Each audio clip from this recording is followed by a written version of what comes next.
Hello students. आज हमारा लक्ष्य है कि रसायन विज्ञान का जो ये मासिक परीक्षा अक्टूबर 2024 में हुआ है, इस पेपर का हल हम लोग देखेंगे आज। और आपको पता है कि जो समय होता है वो 1.5 घंटे का होता है और पूर्णांक 50 होता है। और इस पेपर को 2 पार्ट में डिवाइड किया गया है। एक सेक्शन ए है और दूसरा सेक्शन बी। सेक्शन ए में 1 से 30 तक प्रश्न दिए रहते हैं, जिसमें से केवल 25 प्रश्नों का उत्तर देना होता है। सेक्शन बी में आपको ये लघु उत्तरीय प्रश्न, जिसमें 1 से 10 तक लघु उत्तरीय प्रश्न दिए रहते हैं, केवल 5 प्रश्नों का हल यहाँ देना होता है और 2 अंक का ये निर्धारित है। और साथ ही साथ इसी में दीर्घ उत्तरीय प्रश्न सेक्शन बी में आपको देखने को मिलेगा। 11 से 15 तक होता है। इसमें केवल 3 प्रश्न हल करना होता है। तो हम लोग पूरा डिटेल में देखने वाले हैं एक एक करके। तो आइए देखते हैं क्वेश्चन नंबर 1 से। देखिए, फर्स्ट क्वेश्चन, ये 1 से 30 तक प्रश्न है। एक एक नंबर का ये होता है, बहुविकल्पीय प्रश्न होता है। पहला प्रश्न अगर आप ध्यान से देखें तो पहले प्रश्न में कहा गया है कि हीलियम का स्पेक्ट्रम किसके समान होने की उम्मीद है। The spectrum of helium is expected to be similar to that of. अब हीलियम आपको पता है कि इसका परमाणु क्रमांक जो होता है वो 2 होता है। तो हाइड्रोजन, इसमें इलेक्ट्रॉनों की संख्या भी आप जानते हैं 2 ही है ना। तो हाइड्रोजन में तो 1 है, तो ये तो होगा नहीं। सोडियम में आप जान रहे हैं, सोडियम परमाणु में 11 होगा, तो ये भी नहीं होगा। लिथियम प्लस जो है यही सही है, क्योंकि लिथियम के पास जो है वो परमाणु क्रमांक इसका 3 होगा। और इसलिए इलेक्ट्रॉन प्रोटॉन भी सब 3 होते हैं, लेकिन जब प्लस चार्ज आ गया तो इसका मतलब 1 इलेक्ट्रॉन ये रिमूव किया है, निकाला हुआ है। तो 3 से 1 इलेक्ट्रॉन निकलेगा तो 2 हो जाएगा और इसके हीलियम के समान ही आ गया। तो इस तरीके से आप बता सकते हैं कि लिथियम प्लस जो है ये हीलियम का स्पेक्ट्रम के समान है। ठीक, दूसरा क्वेश्चन देखते हैं। नेक्स्ट क्वेश्चन देखें। बोर के सिद्धांत के अनुसार चौथी कक्षा में किसी इलेक्ट्रॉन का कोणीय संवेग होगा। अब कोणीय संवेग आपको पता है NH/2 होता है। चौथी कक्षा कह रहा है तो n के स्थान पर 4 रखिए, 4h/2। अब ऑप्शन में देखिए किस तरीके का ऑप्शन दिया। अगर 2 से काटेंगे तो 4 तो कट जाएगा, तो 2h/π हो अगर कहीं, है ना। लेकिन यहीं पहला ही देख रहे हैं 4h/2 मिल रहा है, तो यही ऑप्शन सही है। 2h/π कहीं नहीं है, इसलिए पहला ऑप्शन सही हो जाएगा। तीसरा क्वेश्चन आप ज़रा ध्यान से देखें। तीसरा क्वेश्चन देखें, थर्ड क्वेश्चन।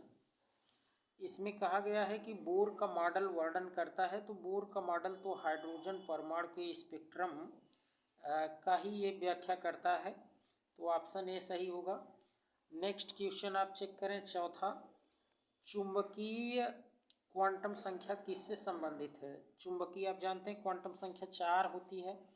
मुख्य क्वांटम संख्या, दिगंशी क्वांटम संख्या, चुंबकीय क्वांटम संख्या और चक्रण क्वांटम संख्या। तो चुंबकीय क्वांटम संख्या ये ओरिएंटेशन यानी अभिविन्यास को बताता है, तो ऑप्शन सी सही हो जाएगा। ठीक, पांचवा क्वेश्चन आप देखें। किसी प्रधान सेल में अधिकतम कितने इलेक्ट्रॉन रह सकते हैं। The maximum number of electrons in a principal shell. Principal shell, shell की बात कर रहा है KLMN में, तो वो फार्मूला 2n² से आपको पता है। और K में अगर आप निकालेंगे तो 2 इलेक्ट्रॉन आएगा, L में निकालेंगे तो 8, M में निकालेंगे तो 18 और N में निकालेंगे तो 32 इलेक्ट्रॉन देखने को मिलेगा। तो इस तरीके से अगर ऑप्शन चेक किया जाए तो ऑप्शन नंबर सी यहाँ देखने को मिलेगा। ठीक, नेक्स्ट क्वेश्चन नंबर 6 आप जरा देखें। पी एक्स ऑर्बिटल में नोडल प्लेन की संख्या। पी एक्स ऑर्बिटल में नोडल प्लेन अगर पी एक्स हो चाहे पी वाई हो चाहे पी जेड हो, सब में नोडल प्लेन की संख्या क्या आता है? एक आएगा इसमें। नेक्स्ट क्वेश्चन देखें, 7वां क्वेश्चन। एक तत्व का इलेक्ट्रॉनिक विन्यास निम्नलिखित है, यह दर्शाता है the electronic configuration of an element is given below it shows. तो देखिए 1s2 2s2 2p6 3s2 3p6 3d5 4s1। तो 2 2 4 6 10 2 12 6 18 5 23 1 24 ये क्रोमियम का है और ये ग्राउंड स्टेट यानी सामान्य अवस्था है। एक्साइटेड स्टेट ये सब है नहीं, तो इसमें तो सिंपल है। ये क्रोमियम परमाणु क्रमांक 24 अपवादित वाला इलेक्ट्रॉनिक कॉन्फ़िगरेशन है, तो ये सामान्य अवस्था है। 8वां प्रश्न आप देखें जरा। 8वां प्रश्न, 3D आर्गन दिया है और 3D6 इलेक्ट्रॉनिक विन्यास किस आयन का है? Which one of the following ions has electronic configuration argon दिया है, इसका मतलब 18 तो यहीं हो गया ये। और इसके बाद दिया है 3D6 तो 18 और 6 जोड़ दीजिए, 18 6 24। ठीक, अब निकालिए जरा। देखिए निकिल का 28 में से 3 निकालेंगे, 3 प्लस है तो ये तो 25 हो जाएगा। मैग्नीज जरा देखें, मैग्नीज का तो 25 में से 3 निकालेंगे तो 22 आ जाएगा। आयरन का देखें 26 होता है, उसमें से 3 निकालेंगे तो 23 आ जाएगा। कोबाल्ट का 27 में से 3 निकालेंगे तो 24 आ जाएगा, अर्थात ये ऑप्शन डी करेक्ट हो जाएगा। ठीक, नेक्स्ट क्वेश्चन 9वां नंबर देखें। अगर इलेक्ट्रॉन n बराबर 3 से n बराबर 2 में गिरता है तो उत्सर्जित ऊर्जा है, तो इसको तो आप उत्सर्जित ऊर्जा निकाल देंगे तो ये आ जाएगा 1.9 इलेक्ट्रॉन वोल्ट। तो इसको निकाल कर आप चेक कर सकते हैं। 10वां नंबर का क्वेश्चन देखें। निम्नलिखित में कौन विन्यास गलत है?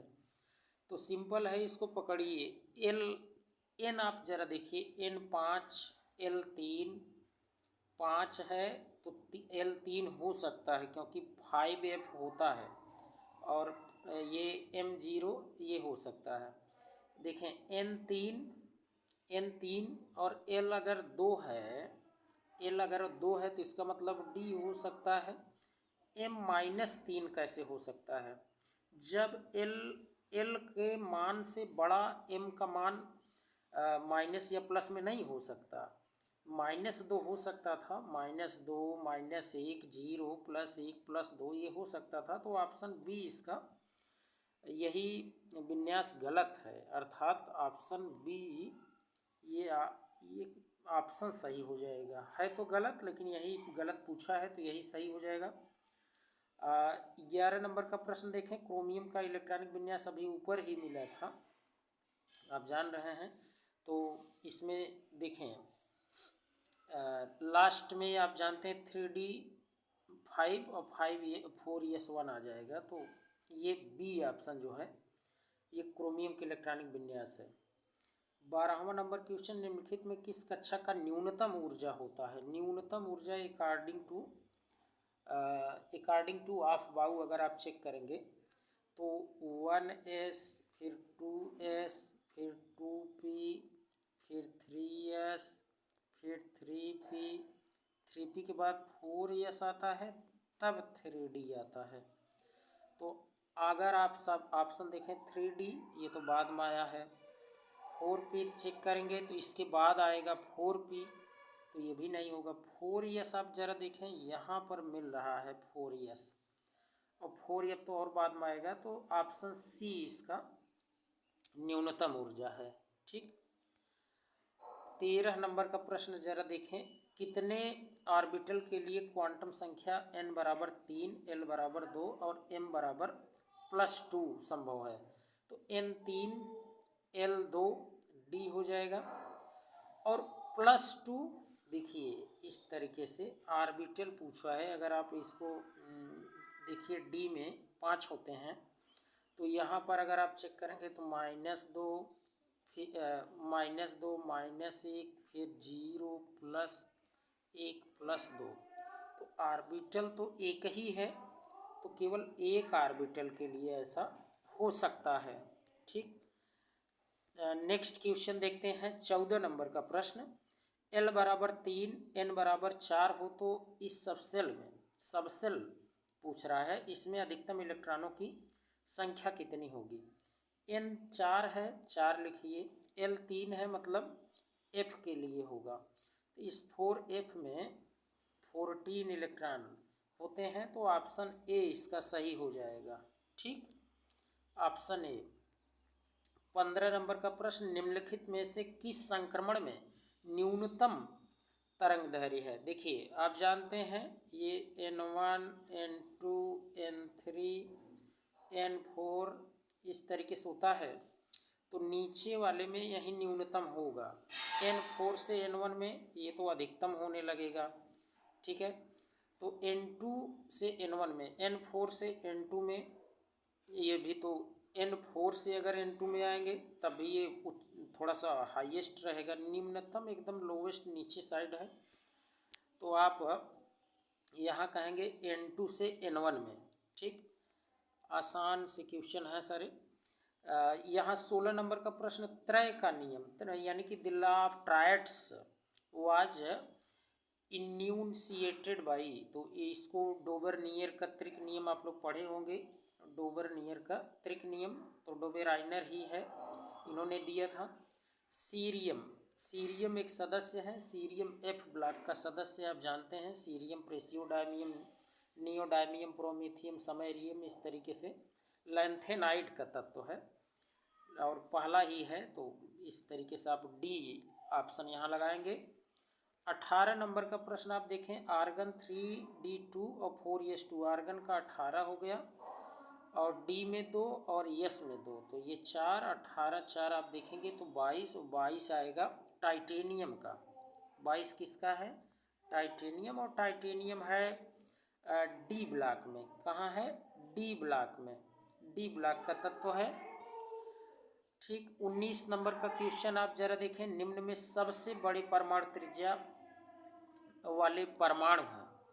सबसे बड़ा आप जानते हैं, जैसे लिथियम, हाइड्रोजन इसके ऊपर होगा, लिथियम, सोडियम, पोटेशियम, इस तरीके से अगर आप चेक करें, जैसे हाइड्रोजन, लिथियम, सोडियम फिर पोटेशियम, रुबिडियम, सीजियम।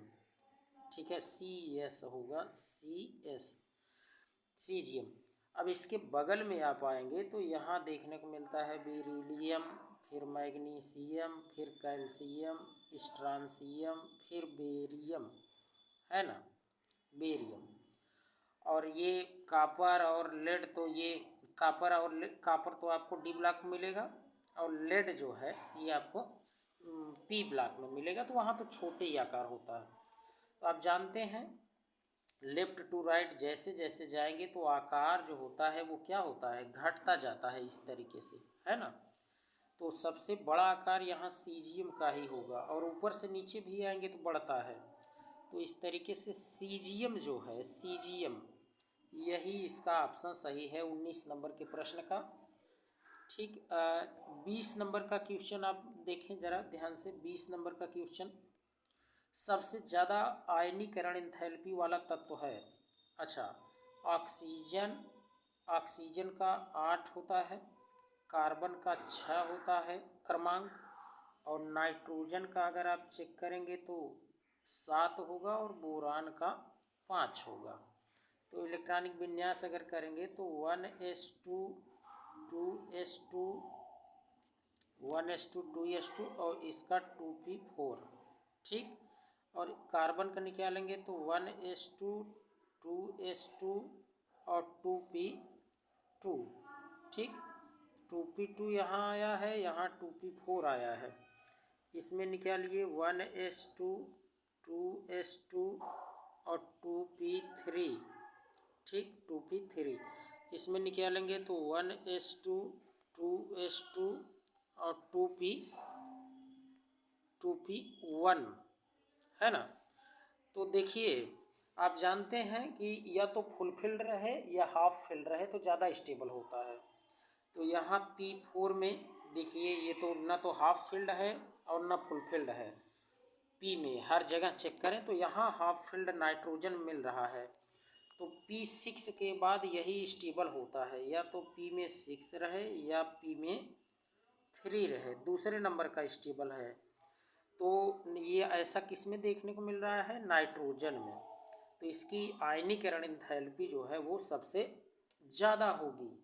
तो इस तरीके से हम लोग ऑप्शन बी सही कर सकते हैं। क्वेश्चन नंबर 21 आप चेक करें। सर्वाधिक विद्युत ऋणात्मकता वाला तत्व कौन सा है? तो ये तो सबको ट्रिक पता होगा। फोन, ये FON वाला फोन, ठीक FON वाला फोन, PHON वाला ये वाला नहीं, PH वाला। ये तो फ्लोरीन सबसे ज़्यादा, फिर ऑक्सीजन, फिर नाइट्रोजन आता है। तो सर्वाधिक विद्युत ऋणी कौन है? फ्लोरीन, ठीक। 22 नंबर का प्रश्न, निम्नलिखित में कौन सबसे कम स्थिर आयन है? सबसे कम स्थिर लिथियम, क्योंकि बड़ा आकार होता है, सबसे लेफ्ट साइड यानी S ब्लॉक में है। और ये जानते हैं क्षारीय धातु है। क्षारीय धातु ये इलेक्ट्रॉन को निकालते हैं, इलेक्ट्रॉन तेजी से निकालते हैं, न कि ये ग्रहण करेंगे, इसलिए यही कम स्थिर है। 23 नंबर का प्रश्न आप जरा देखें। 23 नंबर का क्वेश्चन, 23rd क्वेश्चन, संक्रमण तत्वों का इलेक्ट्रॉनिक विन्यास है। संक्रमण तत्व आपको पता है, जैसे D में से एक घट के ही रहता है तो N-1D हो जाएगा। और D में 1 से 10 तक होते हैं इलेक्ट्रॉन, 1 से 10 तक।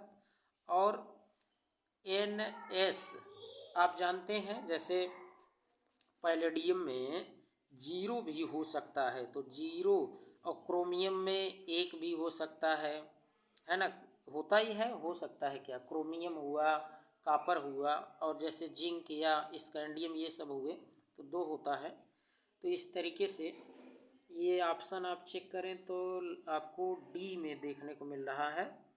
तो ये डी में, डी ऑप्शन आपका सही हो जाएगा, ठीक।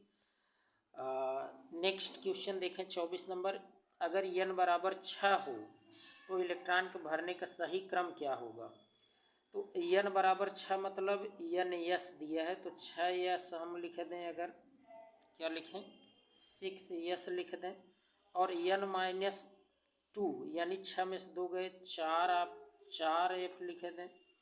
इसके बाद n में से 1 घटाएं, यानी 6 में से 1 घटाएं तो 5D आ जाएगा। और NP मतलब 6P। अब चेक भी करेंगे ना तो आपको ये मिलेगा, क्योंकि आपको ऐसे पता चल जाएगा, चेक करके आप बाऊ से चेक करेंगे तो 6S, फिर 4S, फिर 5D, फिर 6P ही आता है। ऐसे न समझ में आए तो जैसे SPDF लिख दिए करिए, है ना। 4F आया है तो इसका मतलब है कि FDPS।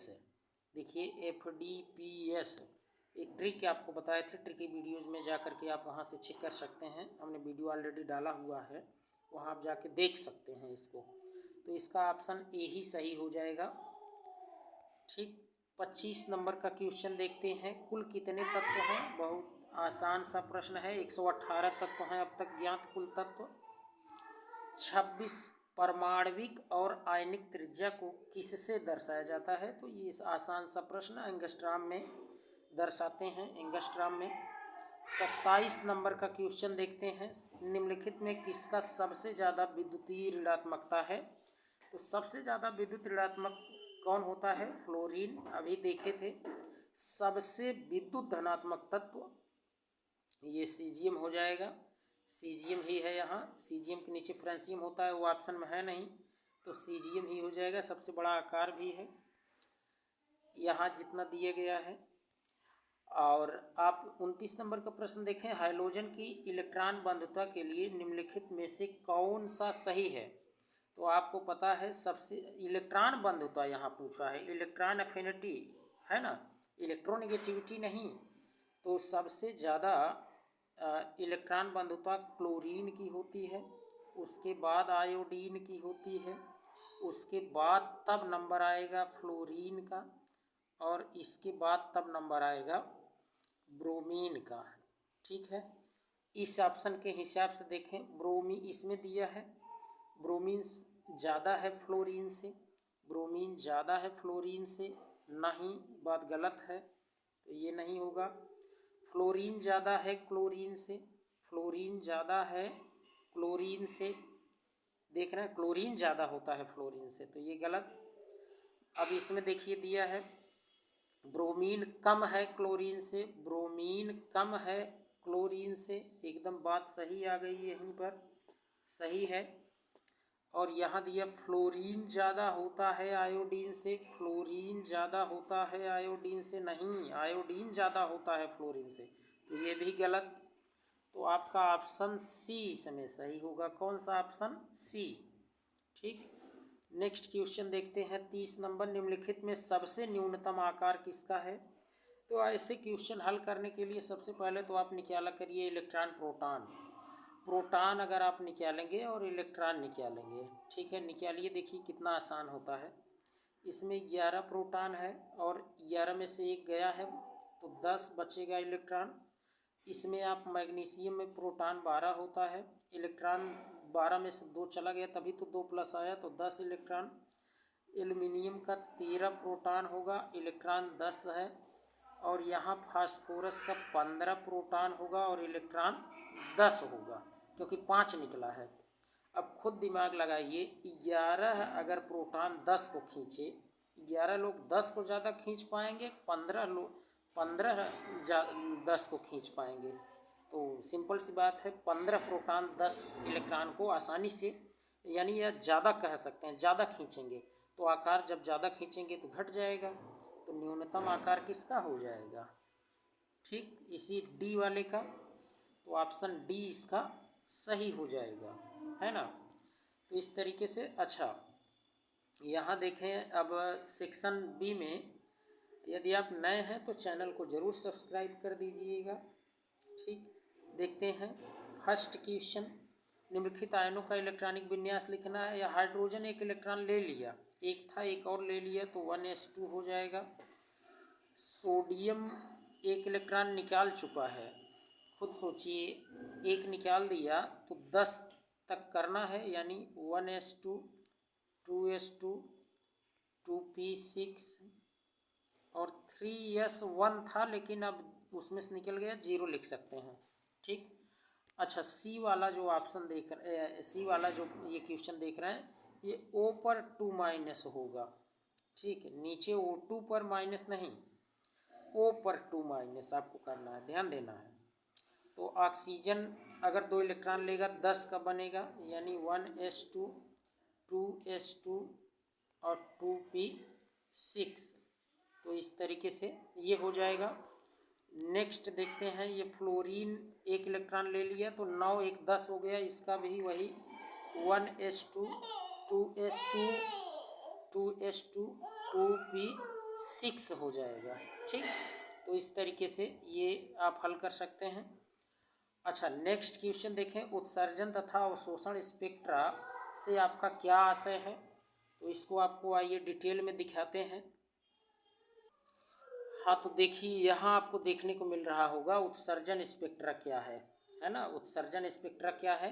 तो उत्सर्जन स्पेक्ट्रा को एक उत्तेजित इलेक्ट्रॉन द्वारा उत्सर्जित ऊर्जा के स्पेक्ट्रम के रूप में परिभाषित किया जाता है। जब इलेक्ट्रॉन किसी बाहरी स्रोत से ऊर्जा अवशोषित करते हैं तो वे उच्च ऊर्जा स्तरों पर उत्तेजित हो जाते हैं। हालांकि ये अस्थायी रूप से उन उत्तेजक स्तरों पर नहीं रह सकते, ज़्यादातर वे उत्तेजित कक्षीय में एक समय अवधि के लिए रहते हैं। और देखें 10⁻⁸, जिसके बाद वे ऊर्जा को खो देते हैं। और ऊर्जा का यह नुकसान एक पल में नहीं होता, ये धीरे धीरे होता है। और ज़मीनी अवस्था में ये वापस आने के इन चरणों के दौरान इलेक्ट्रॉन ऊर्जा उत्सर्जित करते हैं। जब इस उत्सर्जित ऊर्जा को प्लॉट किया जाता है तो उत्सर्जन स्पेक्ट्रम प्राप्त होता है। ठीक, इसी तरीके से अवशोषण स्पेक्ट्रा को भी जान सकते हैं। अवशोषण स्पेक्ट्रा क्या होता है? तो अवशोषण स्पेक्ट्रा को इलेक्ट्रॉनों द्वारा अवशोषित ऊर्जा को प्लॉट करके प्राप्त स्पेक्ट्रम के रूप में परिभाषित किया जाता है।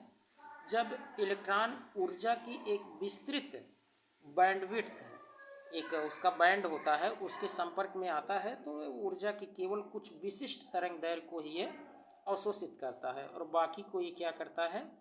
संचरित कर दिया जाता है। ठीक, यदि इस संचरित प्रकाश को प्लॉट किया जाए, मतलब उत्सर्जित को, जो उत्सर्जित हुआ उसी को प्लॉट किया जाए, तो स्पेक्ट्रम के बीच में एक ब्लैक लाइन यानी काली रेखा होती है। ये काली रेखा ही उस तरंग दैर्घ्य को दर्शाती है जहाँ इलेक्ट्रॉन ने ऊर्जा को अवशोषित किया है। तो इस तरीके से आप अवशोषण स्पेक्ट्रा और उत्सर्जन स्पेक्ट्रा को जान सकते हैं। हाँ, तो देखिए अब हम लोग तीसरा प्रश्न देख लेते हैं। तीसरा प्रश्न यहाँ क्या कह रहा है, ज़रा उसको समझें। तीसरे क्वेश्चन में आप चेक करेंगे तो बोर मॉडल की सीमाएं क्या है? What are the limitations of Bohr's model?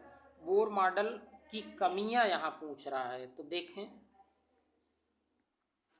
देखिए यहाँ बोर मॉडल की सीमाएं यानी बोर ने क्या क्या नहीं बताया, क्या कमी रह गई। तो बोर का सिद्धांत केवल हाइड्रोजन परमाणु तथा अन्य एकल इलेक्ट्रॉन स्पीशीज जैसे हीलियम प्लस, लिथियम 2+ और बेरिलियम 3+, है ना, सोडियम 10+ यानी एक इलेक्ट्रॉन जब हो जाए तो उसी आयन के लिए परमाणु स्पेक्ट्रम की व्याख्या करने में सफल रहा और अन्य के लिए नहीं। दूसरा एक कमी थी कि यह सिद्धांत उन परमाणुओं के स्पेक्ट्रम की व्याख्या करने में असफल रहा जिनके इलेक्ट्रॉन्स की संख्या एक से अधिक है।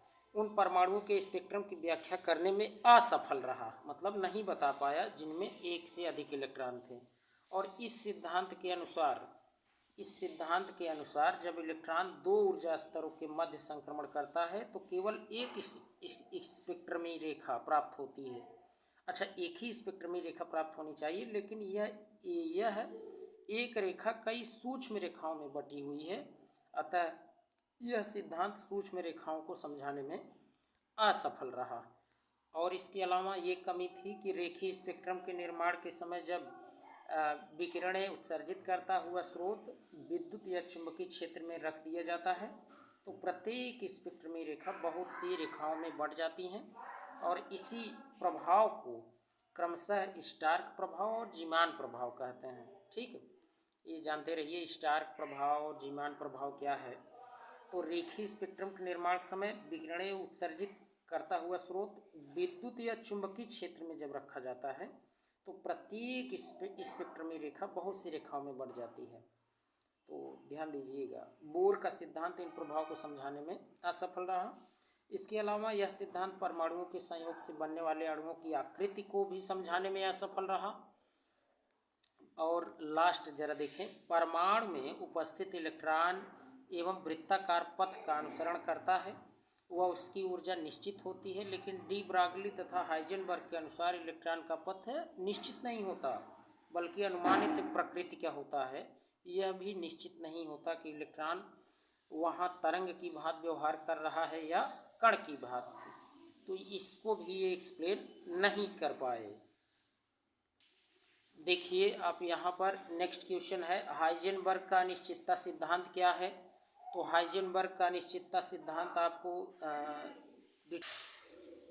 देखिए हाइजेनबर्ग का अनिश्चितता का सिद्धांत क्या है। देखिए इस सिद्धांत के अनुसार अत्यंत सूक्ष्म कण जैसे इलेक्ट्रॉन की यथार्थ स्थिति यानी पोजीशन और यथार्थ संवेग दोनों को एक साथ ज्ञात करना असंभव है।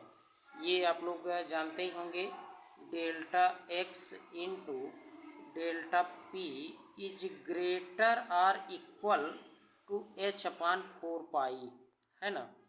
तो ये तो आपका पोजीशन हो गया और ये हो गया क्या, मोमेंटम। और delta P is equal to M into delta V भी आप रख करके इसको और फार्मूले को थोड़ा मॉडिफाई कर सकते हैं।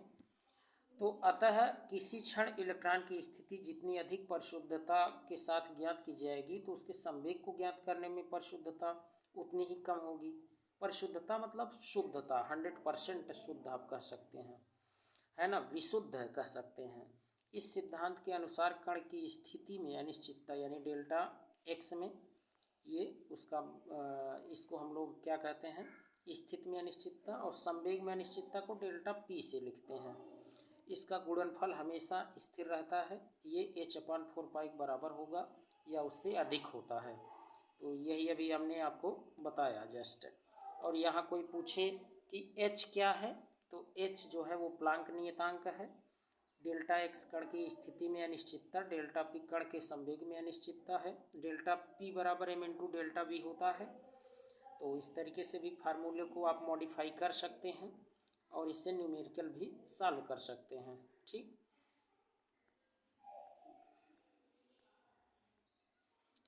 देखिए नेक्स्ट दिया है क्वेश्चन, आप बाउस सिद्धांत की परिभाषा दें। आप बाउस सिद्धांत क्या है, तो आप जानते हैं आप बाउ के अनुसार कि इलेक्ट्रॉन को सबसे पहले हम क्या करते हैं, सबसे कम ऊर्जा वाले उपकोष में भरते हैं और उसके बाद उससे अधिक, फिर उससे अधिक, फिर सबसे अधिक। और ये आपको थोड़ा सा दिखा दें,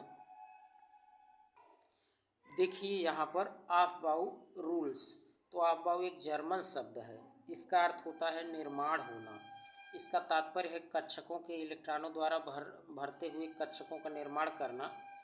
और इस नियम के अनुसार इलेक्ट्रॉन पहले सबसे कम ऊर्जा वाले कक्षक और उपकोष में ही कक्षक होता है तो उसमें जाता है, इसके बाद उच्च ऊर्जा वाले कक्षक में भरा जाता है। अतः परमाणु की जो ग्राउंड स्टेट है यानी तलस्थ अवस्था, प्रारंभिक अवस्था, उसमें कक्षकों को उसकी ऊर्जा के बढ़ते क्रम में भरा जाता है। और ये आप यहाँ देख सकते हैं किस तरीके से भरते हैं। यहाँ आप देखें तो देखने को मिल रहा होगा कि पहले 1s में, उसके बाद फिर 2s, फिर 2p, फिर 3s, 3p, 4s, फिर 3d, 4p, 5s, फिर 4d, 5p, 6s, उसके बाद 4f, 5d, 6p, 7s, फिर 5f, फिर 6d और लास्ट में 7p। तो इस तरीके से आप इसको कर सकते हैं। देखिए ये आवर्त सारणी के 5वें आवर्त में 18 तत्वों के होने की व्याख्या आप किस प्रकार करेंगे। तो 5वें में आप चेक करेंगे तो आपको 18 ही मिलेगा, क्योंकि 6वें और 7वें में तो आपको 32 मिलेंगे। पहले को आप कहते हैं अति लघु, है ना, अति लघु आवर्त। दूसरे तीसरे को क्या कहते हैं, लघु आवर्त, दूसरे तीसरे को। चौथे पाँचवें को आप कहते हैं दीर्घ आवर्त, उसमें 18 है तत्व हैं। और जो छठा और सातवां है उसको अति दीर्घ आवर्त कहते हैं। तो सिंपल है। ऐसे ही आप जरा चेक करें, यहाँ 7वां नंबर क्वेश्चन है विद्युत ऋणात्मकता। तो किसी भी तत्व द्वारा इलेक्ट्रॉन को अपनी ओर आकर्षित करने की जितनी क्षमता होती है वही उसकी विद्युत ऋणात्मकता कहलाती है। आवर्त सारणी में व्यवस्था का मूल आधार क्या है। तो देखिए आवर्त सारणी में मूल आधार क्या होता है, जब कभी भी अगर पूछा जाए जैसे मेंडलीव के अनुसार, तो आप बताएंगे मेंडलीव के अनुसार उसका परमाणु द्रव्यमान था, जबकि आधुनिक आवर्त सारणी में परमाणु क्रमांक है जो कि परमाणु क्रमांक HGJ मोजले द्वारा दिया गया। ठीक, और ऐसे आप कर सकते हैं। 9वां प्रश्न, धातु और अधातु में अंतर क्या है। एकदम सिंपल क्वेश्चन है, धातु व धातु में अंतर आपको दिखाते हैं। देखिए यहाँ पर जैसे धातु और अधातु में अंतर आप देख सकते हैं। भौतिक अवस्था के आधार पर धातुएं कमरे के ताप पर ठोस होती हैं, अपवाद स्वरूप बस पारा जो है वो द्रव है। अधातु इसमें तीनों आते हैं, ठोस, द्रव, गैस सभी। चमक, धातुओं में चमक, धातु में एक धात्विक चमक होती है और ये सामान्यतः चमक रहित होते हैं। आयोडीन आयोडीन के क्रिस्टल में चमक पाई जाती है, ये अपवाद है। और धातुएं जो होती हैं वो ऊष्मा विद्युत सुचालक हैं, अधातुएं जो हैं ये कुचालक हैं। कठोरता धातुएं प्रायः कठोर होती हैं। अब कुछ छोड़ करके जैसे क्षारीय धातुएं सोडियम पोटेशियम ये मृदु होते हैं, चाकू से काट सकते हैं इनको। और अधातुएं बहुत मृदु होती हैं, लेकिन अपवाद हीरा जो है अत्यधिक कठोर पदार्थ है। आघात वर्धनीयता का गुण पाया जाता है धातुओं में, जबकि अधातुओं में आघात वर्धनीयता और तन्यता गुण नहीं पाया जाता। धातु व धातु का जो गलनांक और क्वथनांक है उच्च होता है, अधातु का निम्न होता है। अपर रूपता धातुएं प्रमुखतया अपर रूपों में नहीं पाई जाती, लेकिन अधातुएं अपर रूप के रूप में पाई जाती हैं। जैसे कार्बन के 3 अपर रूप आप जानते हैं, है ना। एक आपका हो गया ये ग्रेफाइट हो गया, डायमंड हो गया, बकमिनिस्टर फुलेरीन हो गया। तो इस तरीके से आप देख सकते हैं ये धातु व धातु के यहाँ पर रासायनिक अंतर भी दिया गया है। आप इसका स्क्रीनशॉट लेके या वीडियो रोक करके इसको पढ़ सकते हैं। ठीक, देखिए 10वां क्वेश्चन है परमाणु त्रिज्या और आयनिक त्रिज्या से आप क्या समझते हैं। तो परमाणु त्रिज्या और आयनिक त्रिज्या सिंपल सी बात है। परमाणु की त्रिज्या और आयनिक त्रिज्या किसे कहते हैं, आइए इसको भी आपको डिटेल में ही दिखाते हैं। देखिए यहाँ आपको परमाणु त्रिज्या देखने को मिलेगा, है ना। क्या है परमाणु त्रिज्या, देखिए तरंग यांत्रिकी के अनुसार परमाणु की कोई निश्चित सीमा यानी वेल डिफाइंड बाउंड्री नहीं है, अतः इसके आकार यानी त्रिज्या को परिभाषित करना या नापना मुश्किल काम है। लेकिन परमाणु त्रिज्या को हम ये कह सकते हैं कि एक परमाणु को बाह्यतम कोश इलेक्ट्रॉन और नाभिक के बीच की दूरी को परमाणुवी त्रिज्या कहा जाता है। और जैसे देखेंगे परमाणु त्रिज्या को 4 भागों में बांटा गया है, एक आयनिक त्रिज्या, सहसंयोजक त्रिज्या, वांडर वाल त्रिज्या और धात्विक त्रिज्या। इसमें आयनिक त्रिज्या जरा थोड़ा सा समझिए। आयन 2 प्रकार के होते हैं, एक धन आयन और एक ऋण आयन। जैसे सोडियम अगर दिए रहे और सोडियम प्लस दिए रहे, ठीक, तो इसका इलेक्ट्रॉनिक विन्यास करेंगे तो 2 8 1 होगा, इसका 2 और 8 ही होगा। अगर त्रिज्या की बात की जाए तो यहाँ परमाणु में धनायन में अगर चेक करेंगे तो इसकी त्रिज्या अधिक होगी। लेकिन कभी अगर ऋणायन की बात हो, जैसे क्लोरीन हो, क्लोरीन माइनस हो, इसका 2 8 7 होगा और इसका 2 8 8 होगा। आपको लगेगा कि इसका अष्टक पूरा है तो आकार घट जाएगा, लेकिन इलेक्ट्रॉन के आने से रिपल्शन बढ़ जाता है, इसलिए आकार थोड़ा सा बढ़ जाता है, तो आकार इसका बड़ा होगा, याद रखना है, वेरी इंपॉर्टेंट। ठीक, तो थोड़ा समझिए आयनिक त्रिज्या। तो उदासीन परमाणु द्वारा इलेक्ट्रॉन त्यागने अथवा ग्रहण करने पर आयन बनते हैं। जब परमाणु इलेक्ट्रॉन त्यागता है तब धनायन बनता है, और जब कोई इलेक्ट्रॉन ग्रहण करता है तो ऋणायन बनता है। इसकी त्रिज्याओं को आयनिक त्रिज्या कहते हैं। ठीक, सिंपल सी बात है। आगे देखिए हम लोग देख लेते हैं अब ये दीर्घ उत्तरी प्रश्न 11 नंबर। यह दर्शाइए कि हाइड्रोजन परमाणु की बोर कक्षा परिधि उस कक्षा में गतिमान इलेक्ट्रॉन की द्विब्रागली तरंग दैर्घ्य का पूर्ण गुणक होती है। तो एकदम सिंपल आप दिखा सकते हैं। देखिए यहाँ आप दिखा सकते हैं बोर सिद्धांत के अनुसार कि mvr is equal to NH/2π पता है। तो द्विब्रागली समीकरण के अनुसार lambda is equal to H/mv होता है। तो समीकरण ये आपका 1 और ये समीकरण 2, इन दोनों से आप ये कह सकते हैं कि 2πr is equal to NH/mv is equal to n lambda, यानी 2πr जो होता है ये बोर कक्षक की परिधि को दर्शाता है। इस प्रकार हाइड्रोजन परमाणु के लिए बोर कक्षक की परिधि द्विब्रागली तरंग दैर्घ्य की पूर्ण गुणक होती है। ये बात आप इस समीकरण की सहायता से बता सकते हैं। देखें 12 नंबर का क्वेश्चन, हीलियम प्लस जब हीलियम 2 प्लस एक इलेक्ट्रॉन त्याग करके बनाता है तो इस प्रक्रिया में आवश्यक ऊर्जा की गणना करना है। और हाइड्रोजन परमाणु की निम्नस्थ अवस्था में आयनन ऊर्जा 2.18 गुणित 10⁻⁻18 जूल प्रति एटम है।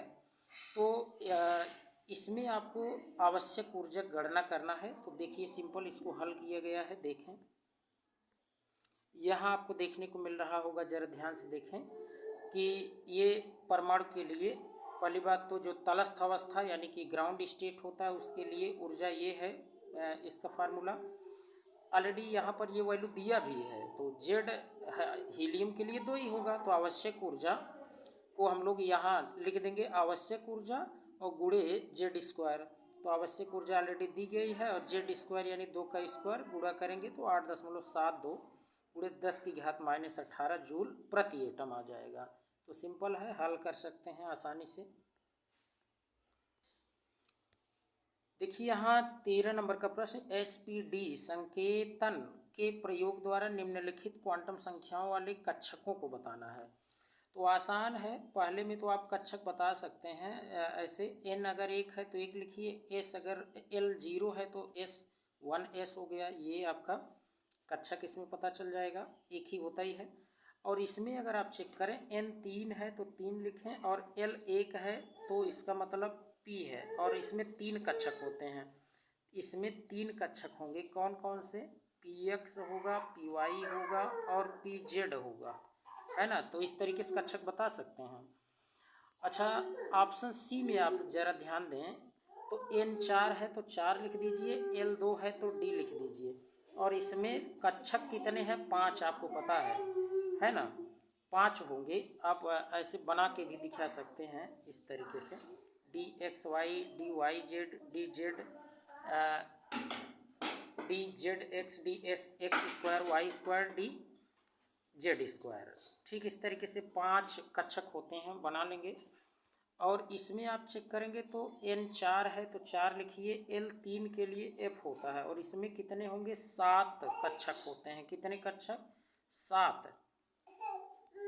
इस तरीके से आप बना सकते हैं, सिंपल है। अच्छा, लास्ट क्वेश्चन हम लोग देख लेते हैं 15 नंबर का, परमाणु आकार, और अच्छा नहीं, अभी तो 14 नंबर का प्रश्न यहाँ छूट रहा है, SPDF ब्लॉक के तत्वों का सामान्य बाह्यतम इलेक्ट्रॉनिक विन्यास लिखना है।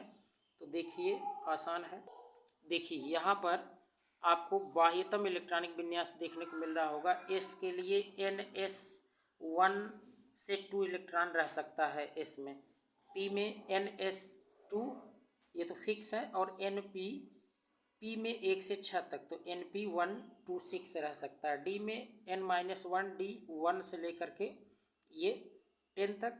और यहाँ पर ज़रा ध्यान दें, यहाँ 0 से 2 अगर लिखें D में तो ज़्यादा बेटर, क्यों 0 से 2, क्योंकि कहीं एक्सेप्शनल जैसे पैलेडियम में आप देखेंगे तो D में पूरा ही 10 हो जाता है, S खाली हो जाता है, तो यहाँ आप अगर 0 लिख लें 0 से 2 तक तो ज़्यादा बेटर होगा। और F में आप ज़रा देखें, F में देखेंगे तो N-2 F1 से लेकर के 14 तक होता है, और N-1D जो है इसमें ये F की बात हो रही है, तो 0 से 1 तक होता है इसमें, और NS2, ठीक इस तरीके से आप लिख सकते हैं, सिंपल है। नेक्स्ट क्वेश्चन आप जरा चेक करिए 15 नंबर, परमाणु आकार, आयनन एंथैल्पी और इलेक्ट्रॉन लब्ध एंथैल्पी को परिभाषित करना है। तो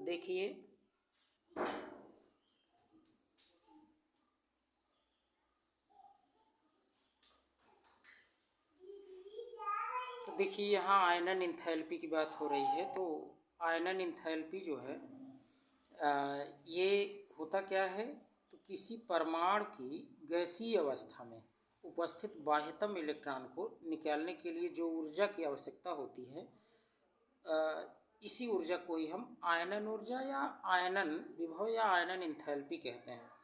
देखिए एक इलेक्ट्रॉन निकालने में उसके बाह्यतम कोश से जितनी ऊर्जा की आवश्यकता होती है वही उसकी क्या कहलाती है, आयनन एंथैल्पी कहलाती है, ठीक है। इलेक्ट्रॉन लब्धि में क्या होता है, एक इलेक्ट्रॉन ग्रहण करने में जितनी ऊर्जा वह निकालता है वह उसकी क्या कहलाती है, वह इलेक्ट्रॉन लब्ध एंथैल्पी कहलाती है, सिंपल है, जानते रहिए। और जैसे ये परमाणु आकार तो पता है, परमाणु आकार क्या है, सिंपल है। परमाणु आकार अगर आपसे पूछा गया तो आप परमाणु आकार में ये बता सकते हैं कि ये यहाँ से भी देख सकते हैं, परमाणु आकार में बता सकते हैं कि जैसे बाह्यतम इलेक्ट्रॉन और नाभिक के बीच और बाह्यतम इलेक्ट्रॉन के बीच का दूरी जो है वही आपका क्या कहलाएगा, परमाणु की त्रिज्या कही जाएगी, है ना, परमाणु की त्रिज्या। और उस परमाणु की त्रिज्या से अगर हम एक वृत्त खींचे, एक गोला बनाएं, तो उसका जो आकार होगा वही परमाणु का आकार होगा। ठीक, सिंपल है। और यहाँ आप देख सकते हैं किसी आवर्त में बाएं से दाएं चलने पर परमाणु का आकार क्रमशः घटता जाता है और बाह्यतम इलेक्ट्रॉन पर नाभिक आकर्षण बल नाभिक आकर्षण बल बढ़ेगा कब, जब इधर से इधर की तरफ जाएंगे, मतलब जब आकार छोटा होगा तब बढ़ेगा, ये समझना है। ठीक है, सिंपल है। तो इस तरीके से हम लोगों ने पेपर को सॉल्व कर लिया। तो आज के लिए इतना ही, धन्यवाद।